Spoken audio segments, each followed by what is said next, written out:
Aalto University. So he will present today one of his works. I would like to congratulate Michael for having best paper award in Fox. The work related to the best paper of the best paper award in Fox will be presented in a while also in English. So you have the floor. Thank you everyone for coming. So we'll present some works I did last year during my postdoc in Aalto University. Actually, it will be two works. One that was presented last year in this, which is about distributed recoloring that was done with Marc Bonamy, Paul Ouvrat, that are in the Labrie in Bordeaux, Yara Wito, who is in the ETH Zurich, and my advisor in Aalto, Lucas Romela. And the second one is about reconfiguration of maximal independent sets that was presented this year in ICALP as best paper, but not for Fox. And it was a joint work with Keren Sensorilel from the Technion. So if you have any questions, feel free to ask them during the presentation, mostly about notations, because I might forget to give some details about it. It happens quite often with me. So first, let's talk about recoloring, and even more, what is coloring? So in graph, we have nodes that are the edges between them, and coloring is just giving a color to each node such that two neighbors doesn't have the same color. For example, here we have a white coloring, and the question about recoloring is, can we switch the color of a node such that we still have a good coloring? For example, here, the green node on the bottom right can switch to color red. And now the blue node on the top right can go to color green.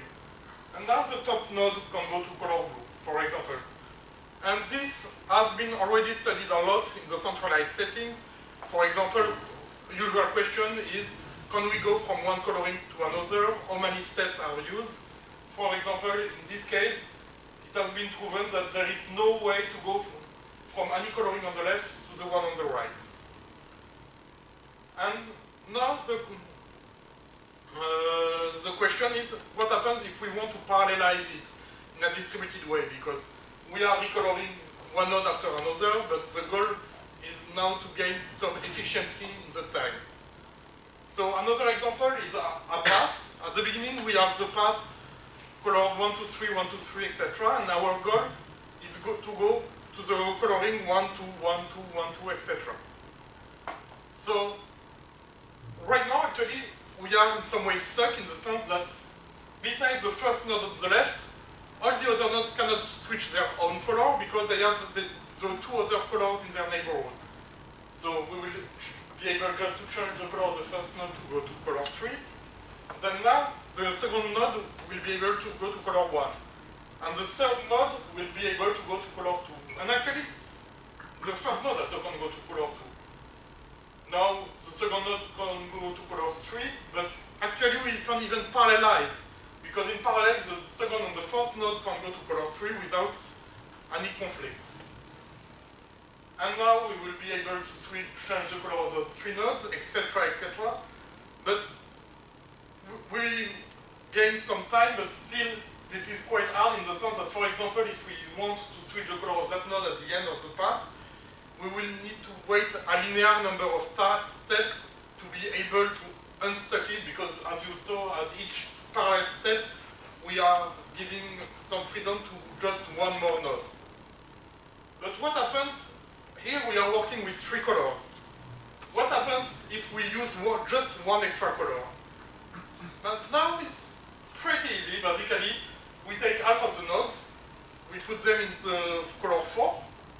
Now the other half will be able to go to their target color 1, and the first half we do can go to their target color 2. So one extra color is actually really useful in this kind of situation, because before we had a linear schedule that was necessary, and now we have a constant schedule.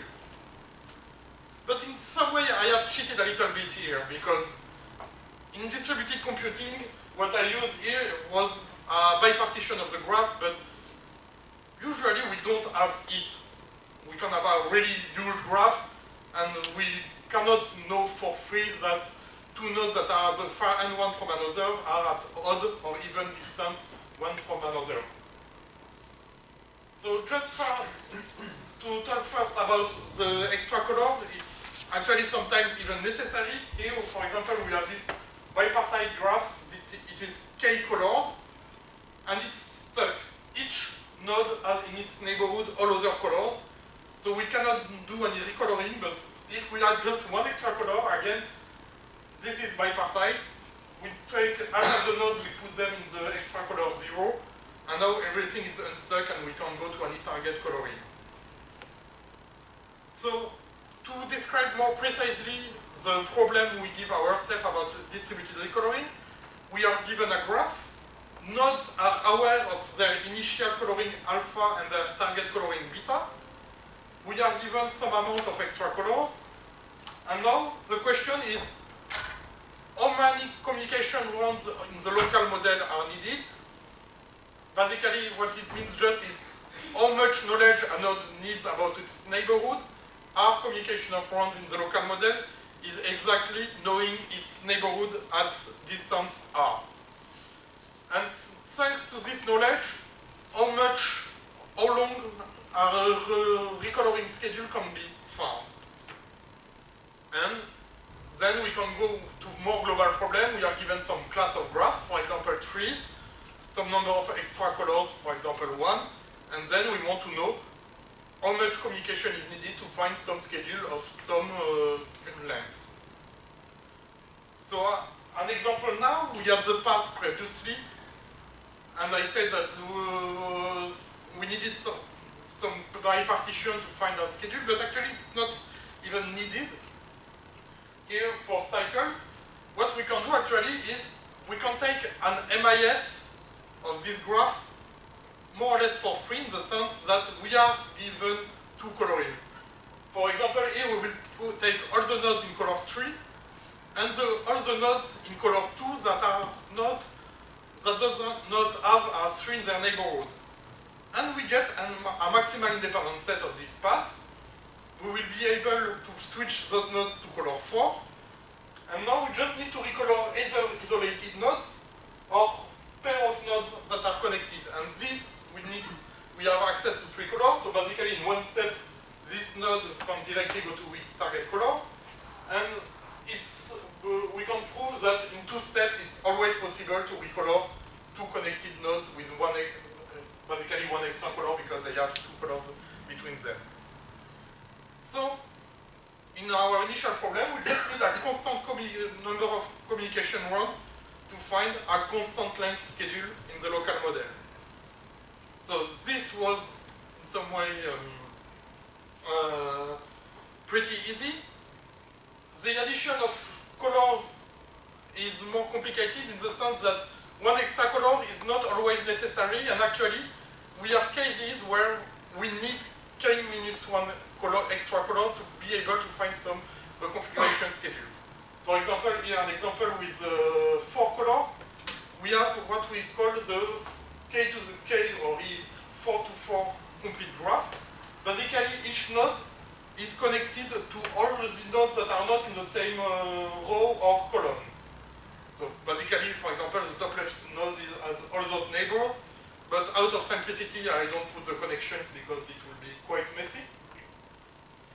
And what I will show quickly is that k-1 extra colors is always enough. Basically, we will first recolor the first column to color 5, the second to color 6, the third to color 7, and now the last color will be able to go to color 4, and we can finish them after that.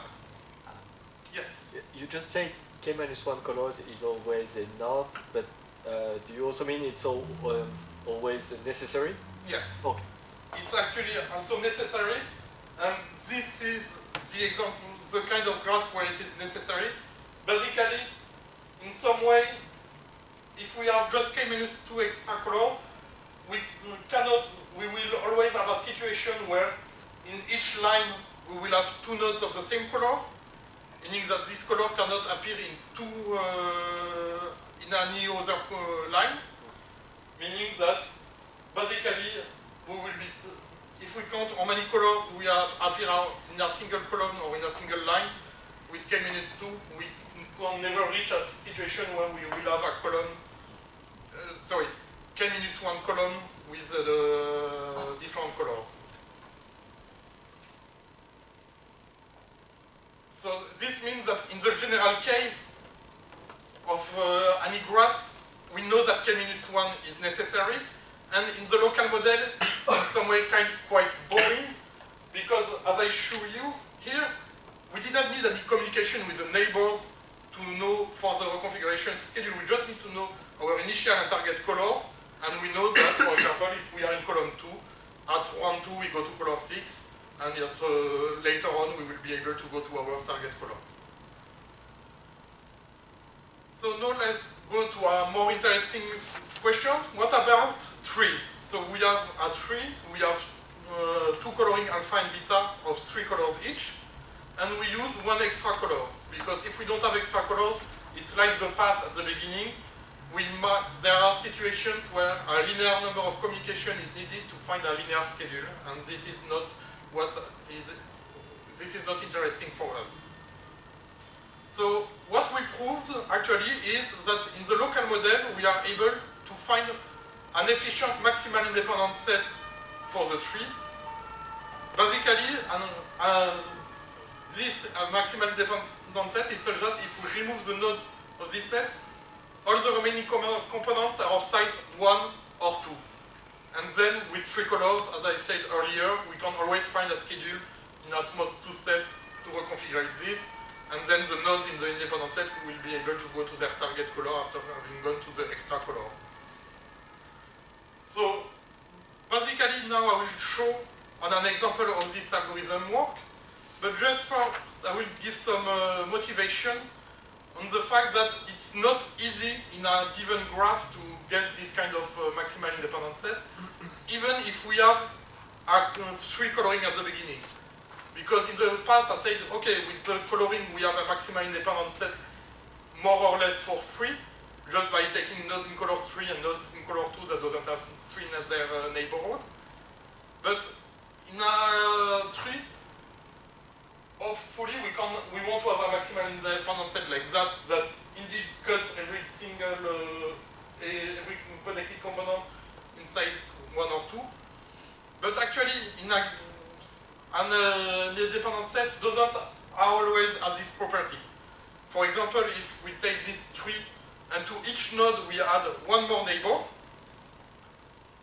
and we take all those neighbors in our maximal independent set, now we are stuck because we want to recolor the tree at the beginning with 3 colors without an extra color. So we need to find a clever maximal independent set. We don't get it for free. And how we do it? We do what we call the rake and compress processes. Basically, we identify all the leaves in our tree, and all what we call the long paths of length at least 3 of nodes that are of degree 1 or 2. For example, here, this green path. We give them our current label. Here, our label will be 1. And then we ignore them for the rest of the algorithm. And we can prove that at least 1/4 of the node will be removed that way in 1 step. We do it again. Here we identify the leaves. Here we don't have long path of length at least 3. Label 2 we remove. Again, leaves and long path. Label 3. And finally, here with label 4, we have given a label everywhere. And now we will be able to create our maximal independent set by looking at the labels decreasingly. So first we will take the node of label 4 because it's alone, but if we add a lot of them, we'll just take an independent set, any maximal independent set among them. Then we consider the nodes of label 3. We first look at all nodes of label 3 that have a neighbor of higher label, and we try to add them. Here we have those 3 nodes, and we cannot add them because they are already connected to a node in the independent set. So we take then a maximal independent set among all the nodes we have, for example this. And we go again now, label 2. We consider all the nodes of next to a higher label, it means all the nodes here. We will, for example, be able to add this node to the independent set, but not that one. So we just add everything we can. And then again the nodes of label 1. First the nodes next to higher label, and then the nodes in long path. And we can notice that now we indeed have a good maximal independent set, and we can prove that it will always cut our tree in such a way that every components after that are of size 1 and 2 when we remove the maximal independent set. And actually this algorithm solved an open question in the local model. One question back then was, can we do the tree coloring of a tree in a logarithmic number of steps? Because we know that we will have a logarithmic number of labels, because as I said earlier, we remove at least 1/4 of the node at each step. And now we know that it's always possible in a log n communication once to find a tree coloring, because we just need to find this maximal independent set. We give the color 1 to the nodes, and then components of color size 1 we give the color 2, and then we just break symmetry using, for example, identifiers that we have in the local model to give 2 colors to components of size 2. So this leads to the main result we had about recoloring, that in trees, 3 coloring to 3 coloring with 1 extra color can always be done with a constant length schedule after a logarithmic number of communication. And we even have more results about trees. So basically, here is a sum up of all the results we have, and with 2 open questions. The first one about the 3+1 recoloring.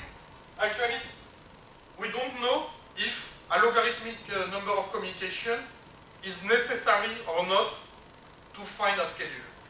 We are pretty sure that it is, but we didn't find any proof yet for that. And one other really interesting question is, what happens if instead of 1 extra color, we have 2 extra colors? Because 1 extra color is really helpful in the sense that we will be able to take this independent set, remove those nodes, and recolor everything. But we don't find any way to use 1 more extra color, because when we have this independent set, we don't need any other extra colors. So can we do something clever with less communication? We don't know yet. So we have also other results on recoloring on other kind of graphs, for example on grids, on 3+1, on k-regular graphs. But I won't show them now. I will instead speak about other results we got about reconfiguration, this time of maximal independent set. So this time, instead of having colors, nodes are aware if they are in the initial independent set alpha that is in blue, or the target one that is beta in red. And basically nodes in gray mean that they are both in alpha and beta, and nodes in white are neither in alpha nor beta. And as we accept to parallelize, actually this problem is quite easy. We just remove in parallel all the nodes in alpha, then add all the nodes in beta, and it's done. But it's way too easy in the sense that we don't have any control in the intermediate step. And usually in graph theory, for example, when we use independent set, we want to cover the nodes. And right now here in that step, the nodes, we have no nodes in the independent set, meaning that no nodes are covered. So we need to add more constraint on what happens in the intermediate independent sets.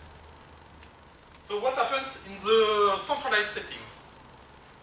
In the centralized settings, actually, they have 3 kinds of reconfiguration of independent set. First, they have TRR, that is token addition and removal. Basically, they give some threshold k, and then say, we need that our intermediate independent set are of size at least k. And for example here, if k is 2, we can, for example, remove the top node on the left and the top node on the right, and and then add the nodes on this node and the node in the middle after that. But this works pretty well in the centralized settings. In a distributed way, it no longer works because what we want is to have something that we can check locally. And if we have a big graph and we don't want to have a lot of communication, basically linear communication to have full knowledge of the graph, we cannot be sure that if we remove one node in one part and one node in another part, and the same way in many small parts of the graph, we don't go below this threshold. So this will not work for us. Then we have token jumping. This time, at each step, we remove a node and add another one. For example, this node will be able to go on the bottom right, and then, for example, this node can go up. And again, it doesn't work in a parallel setting because we might need to have a token jump from one end to the graph to the other end, meaning that again we need full knowledge of the graph, and this is not what we want to do here. And finally, we have token sliding. This time we do local changes. Basically, a node we do token jumping, but just along edges. For example, we select this edge and we switch the node that was on the bottom left, and now we'll go on the left. And after that, we will be able to switch this node. So we have now a good candidate of the rules we can use in parallel in our graph. But the problem is actually that still, with those constraints, we might need full knowledge of the graph. For example, if we have this path where we want the blue nodes to become to remove the blue nodes to add the red ones, basically here the only thing we can do is this, then this, etc. Meaning that basically the last node on the path needs to know the full length of the path to be able to know when it will be allowed to switch. And sometimes even we don't have solutions. For example, if we just remove one of the nodes here, basically we are completely stuck because we don't even have the same number of nodes in alpha and beta. So token sliding is now too strong to find some interesting results. That's why we have finally considered ruling sets, and more precisely 2K ruling sets, and basically it means independent sets that dominate at distance k all the nodes. So first we wondered what happened out dominating at distance 3, and actually this is still global. And the idea behind that is, for example, we have this path, and with those extra nodes on the top, and this cannot have any solution. For example, let's consider the first node that we managed to add in our independent set. If that was that one, it meant that right before we didn't have any nodes in this independent set, meaning that this node is not covered at distance 3. And if we have solution, it might still be linear, because if we have this node on the top left here, then a solution will basically go along the path. We remove those two nodes to be able to add this one, we remove this one to add this one, we remove those two ones to add this one, etc. And again, we need full knowledge of the graph to know if we have a solution and if the solution exists to find the schedule. So now I will give our real constraints. The constraint we used was dominating at distance 4, and we proved that this is enough to find good solutions, and even that we cannot get better solutions with bigger dominance in asymptotic complexities. So basically, as before, we want to have this trade-off between communication and length of the schedule. And as I said before about the notations, we have alpha nodes are the nodes that are currently in the independent set. Alpha beta nodes are nodes that are in our current set and we want them at the end. Beta nodes are the nodes we want to have at the end. And our first result with dominating at distance 4 is that with this constraint, it's always possible to add locally one node in our independent set without needing a big knowledge. Basically, what we proved is that we can always have a schedule of length 6 to adjust one node in our independent set without changing anything that happens too far from it. And thanks to that, we can get an interesting trade-off. So just to show the example here, for example, if we want to add U, so we add those two neighbors first, what we will do is first remove this node to be able to add this one. That way that node will actually cover everything, and now we can remove this and add U in our independent set. And thanks to that, as we are using the local model actually gives unique identifiers to the nodes, usually between either 1 and n or 1 and a polynomial, one number polynomial in n. And if we use those identifiers to know when we add the corresponding node in the dependent set, then with a constant number of communication, we are able to find a schedule linear on the highest identifier in the population, in the graph. And because we have actually a lot of results in the local model about coloring at some distance, we know that there is some good case such that we can color, have a distance scale coloring. Basically, no nodes are the same color in the neighborhood at distance scale. Meaning that thanks to that, if we compute such a coloring in log star plus square root of delta to the k, then we are able to find a schedule linear on, in delta to the k. So this is what happens with just a constant communication. Let's now show that we actually can find a constant length schedule with not much communication.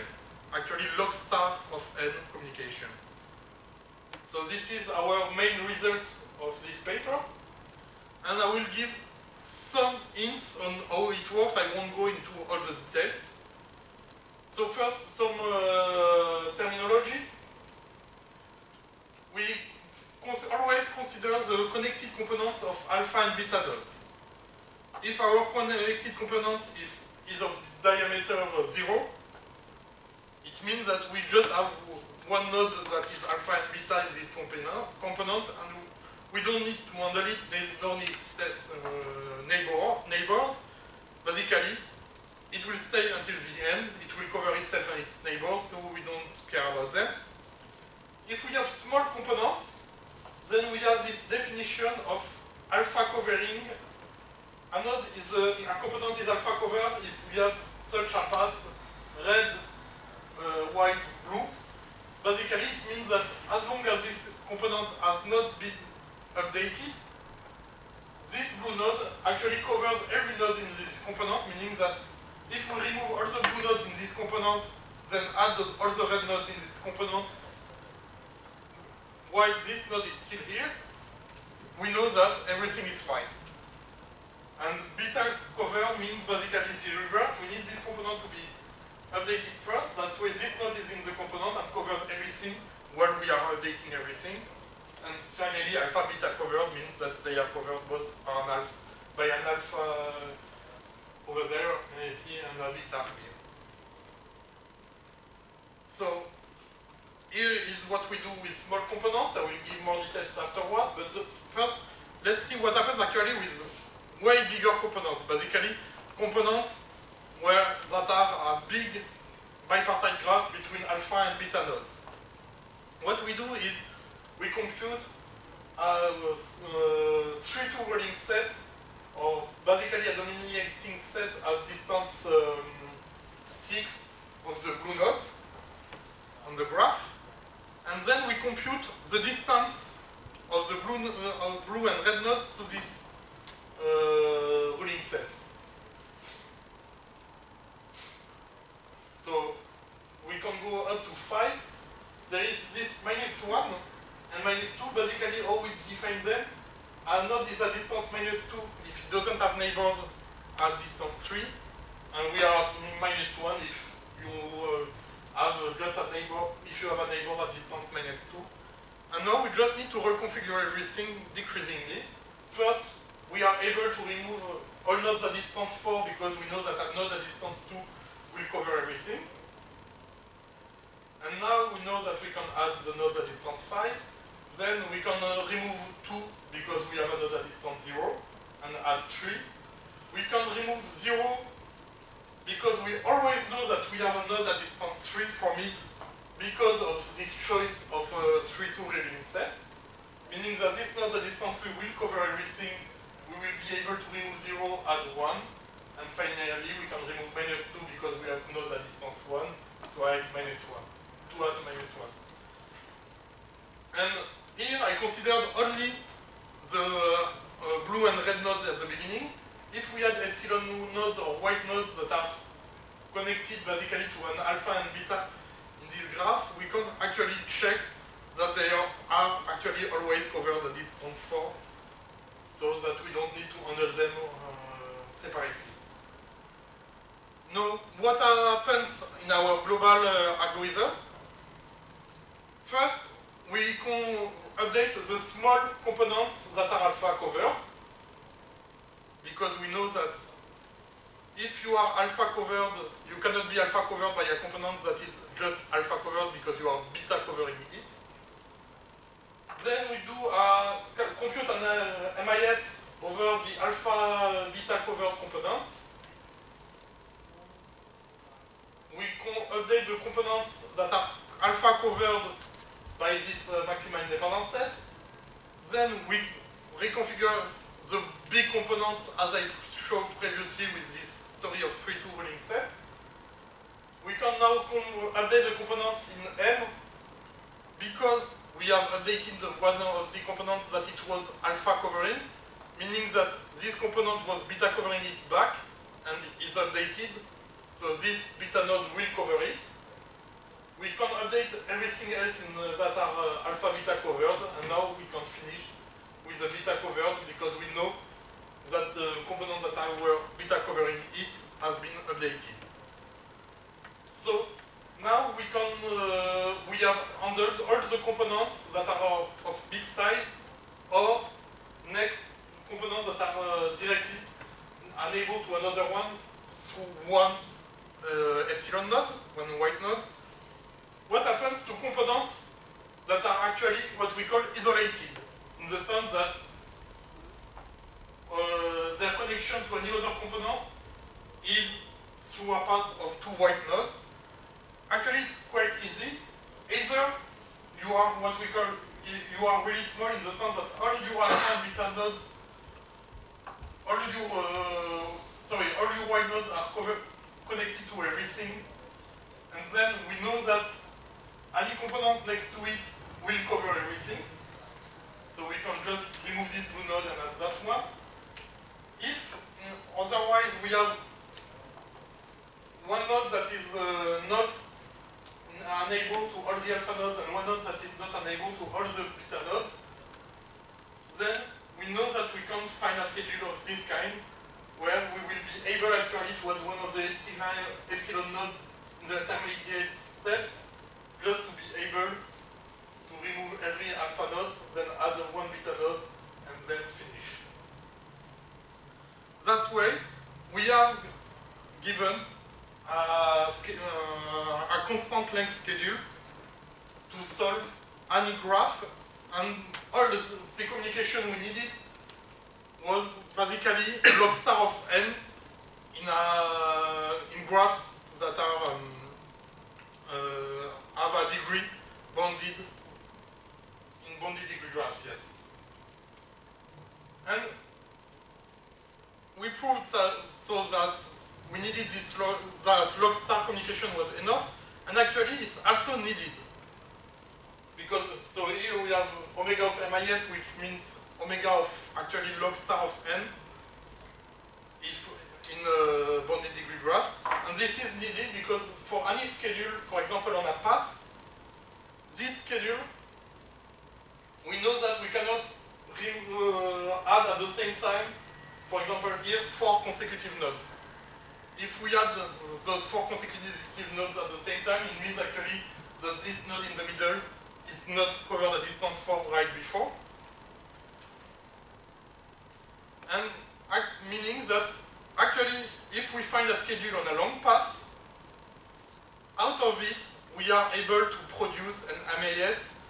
Basically, if we consider the nodes in the schedule that have locally the smallest time slot when they are updated, we know that 2 of those nodes cannot be too far one from another, and we can then complete it. And when I say not too far, it will be just something like 4 times the length of the schedule.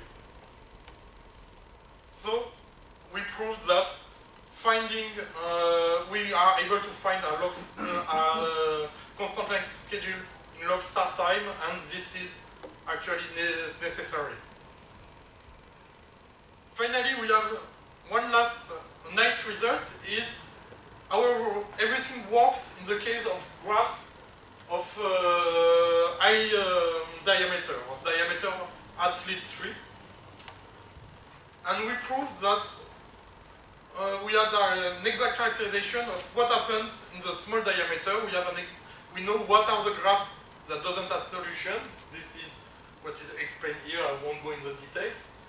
Just that out of this result, we know that we have some class of graphs where the smallest schedule must be linear. Basically, those are those kind of graphs, but we have all the alpha nodes that are fully connected to the beta nodes. We have one node that is not connected to the beta and one node that is not connected to the alpha. And then when we consider the epsilon nodes, it's a full graph without a path between those 2 nodes. And now our configuration schedule will be just, first we will remove this node, that way we can add that one in the independent set, because it's not connected here. We are able to remove this one, and now we will follow this path by adding one node in the path, removing the previous one, adding, removing, etc. until we are able to reach near this situation where we are able to add one of the nodes of beta, remove this node, and finish.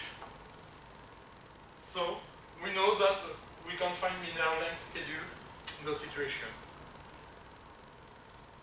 So to conclude, we have started this notion of distributed reconfiguration. Reconfiguration has been studied for the last decade already, but we introduced the idea of this is actually intuitively needs to be parallelized in some graph settings. And this made some bridges between graph theory and distributed computing. And for example, we introduced the question of what happens when we add extra colors. This was not studied before. Without extra colors, we know that it's p-space hard in general to decide if we can go from one coloring to another. But the proofs no longer works with one extra color, so we ask the question now, what is the complexity with extra colors? And we can now also wonder what happens for other reconfiguration problems on graphs. What happens with matchings, cuts, etc. So thank you everyone for listening, and I will be happy to answer your questions.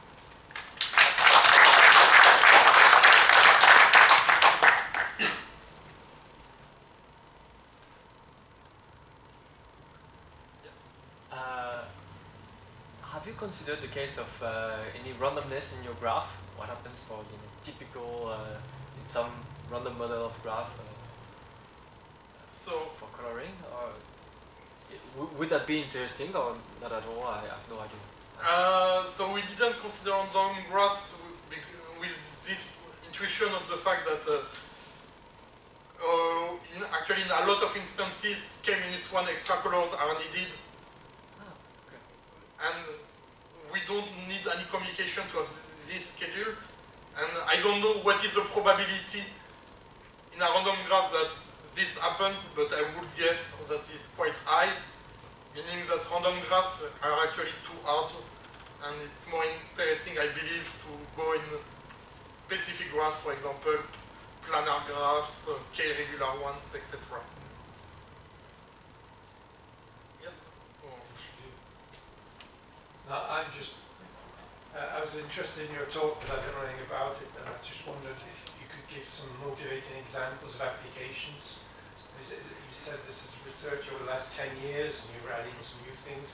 Is this because there's some new big data applications which are using these algorithms, or? So in the centralized settings, basically I was speaking about it with Mark Bonamy, that is one of our co-authors. He discovered afterwards that it's actually helping a lot in chemistry, for example, because one of the questions they are studying is, for example, we have all the coloring, and what is the smallest path to go from to go through all the possible colorings.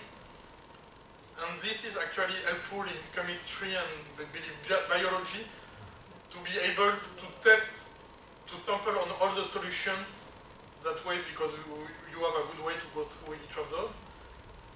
Another motivation we use, for example, for parallel recoloring is the fact that, for example,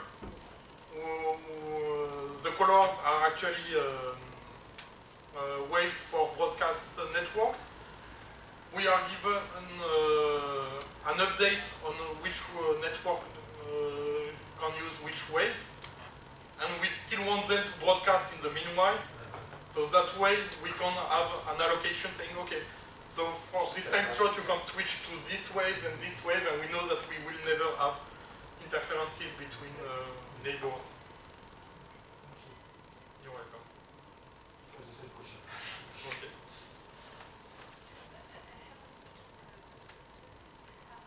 Have an idea of some results directed networks, because all your graphs are linear. There are some results on this. Not that I'm aware of. Because coloring for directed network. Yeah. Coloring.